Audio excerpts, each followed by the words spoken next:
Now when Tommy entered Chicago, in his mind, it was only a quick pit stop to lay some flowers at his grandma's grave. But one secret of his grandma being alive led to another secret, which was JP Gibbs being his half-brother, and I'm sure sooner or later he's gonna find out that D-Mac is his nephew, who's the one who's actually targeting JP's bar. But eventually, he changed his mind about staying in Chicago because he's done taking orders from people like Ghost and Rodolfo, and he now wants to be his own boss and free agent. He also bumped into Gloria, and he found himself with a bag full of drugs and money after meeting Vic Flynn and Janard Sampson, two people from two different crime families, but two people who definitely showed Tommy there's definitely a gap in the market for someone like him to take over. So in this video, we're going to run through all the advantages that Tommy has, how we're watching him strike up a relationship with Diamond, but how he's going to cause a conflict with Janard, and the impact this could have on everyone, as well as going through how Tommy is using some of the principles of Law 25 and Law 20 from the 48 Laws of Power.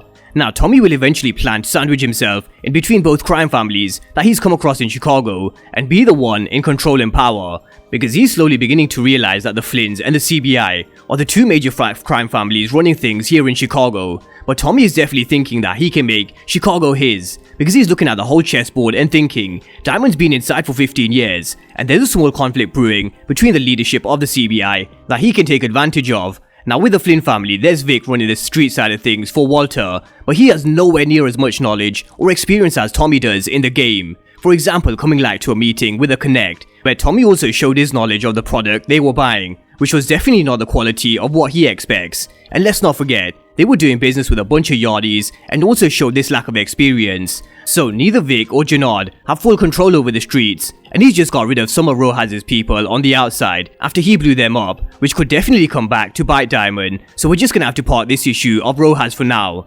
But Chicago is definitely up for grabs, as we're gonna see Tommy mapping out the routes and which territory he can take, and Liliana is definitely gonna play a key role in Tommy's organization, because it seems like she knows who the Flynn family are. Now Tommy does as well, because he did his research on both the Flynns and Diamond in episode 1.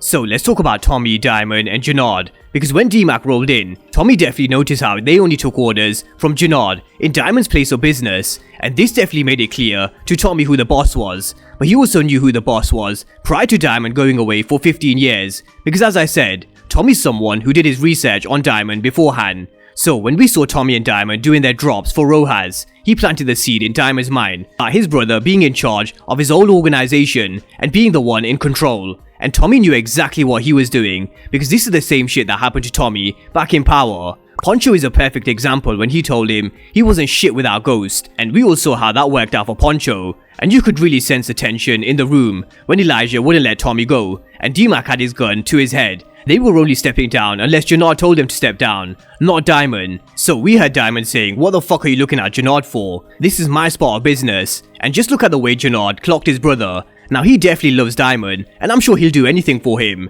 But Janard stopped short of saying that this is Diamond's shop, or this is my older brother, and if you take orders from me, then you take orders from him too, because he's the one who created the CBI. Now Janard let this situation ride, until he eventually told D-Mac to put their guns down, and this is because Janard doesn't want to relinquish this control and power that he has, hence why I believe he bought this barbershop in the first place for Diamond, because this is his way of keeping his brother aside while he carries on running shit the way he wants, because times have definitely changed, and it's been made clear from episode 1 and 2 that Janard wants to run things his way, but Diamond wants to run things differently by making sure there's less bodies on the streets and less guns around, because one wrong kill can start a war and end up with dozens of others dying, and he's already spent 15 years inside, and he's not planning on going back anytime soon. And this is why Tommy and Diamond are more on the same wavelength, definitely not on the killing people, but they're on the same wavelength about what it takes to build an organization, how it takes time, and how they have to look at all the angles that comes with money, powder, power, and respect. So the way they grew up and how the streets used to work, that's why they could relate to each other.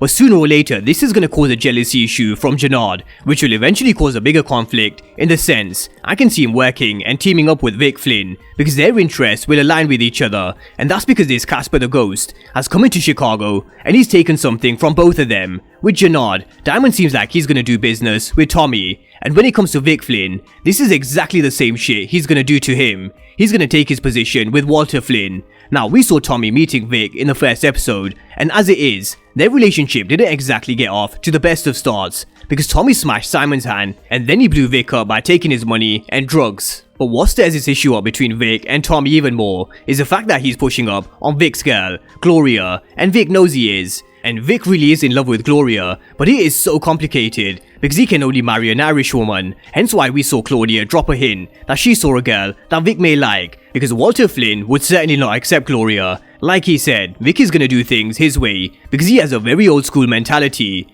And this is the reason why I see Vic and Jannard eventually teaming up, because they both have this jealousy that Tommy's come in and fucking up their positions with their family. Now, what also makes this situation a whole lot interesting in the case of Jannard and the CBI is D-Mac is Tommy's nephew, and it's only a matter of when and not if Tommy finds out, and then we could see a real close bond and relationship form between D-Mac and Tommy. So that's another person Tommy could strike a bond with, which Jannard may not be happy with. Now, what really played to Tommy's strengths, and as funny as it sounds, Tommy being kidnapped with Diamond was probably the best thing that happened to him in Chicago, because this forced Tommy into moving product to different buyers for Rojas. But what he did was, he used this bad situation and turned it into a crash course where he learned all the routes in Chicago. He had his head on a constant swivel at every single drop, while Diamond was driving, making note in his mind about all the routes, places, and buyers that he could potentially do business with in the future when he's eventually on the throne in Chicago. But Diamond's smart and he knows exactly what Tommy was doing and how he was clocking his city. But I think that's what he liked about Tommy, and I do think these two are gonna get on just fine. And they're gonna complement each other, because we have Tommy who wants to build an organization, and we have Diamond who wants to reclaim his throne of the CBI. And Tommy can help him do that, but at the end of the day, as the season synopsis tells us, Tommy will sandwich himself between the CBI and the Flynn family, with the power to make them prosper and crumble at the same time. So now we're gonna see him moving and working with the Flynns in episode 3, and if he doesn't know already, then he's about to find out that the Flynns don't deal in coke, but rather counterfeit money, according to this article. But we are gonna see Claude approaching Tommy with this new drug that she's been introduced to by Mai, because Walter Flynn would never go for it coming from someone who's just supposed to be doing the books. And this is how we could see Tommy working the angle with Walter Flynn. And this is why Tommy is a perfect guy for Walter with what we just went through. But the issue for the Flynns is, Tommy doesn't work for the CBI, and he certainly doesn't work for the Flynns. He's a free agent, and he's certainly gonna keep it this way. And it really is just a matter of how he gains this money, power, powder, and respect, because there is definitely going to be consequences along the way, as Rojas' men found out,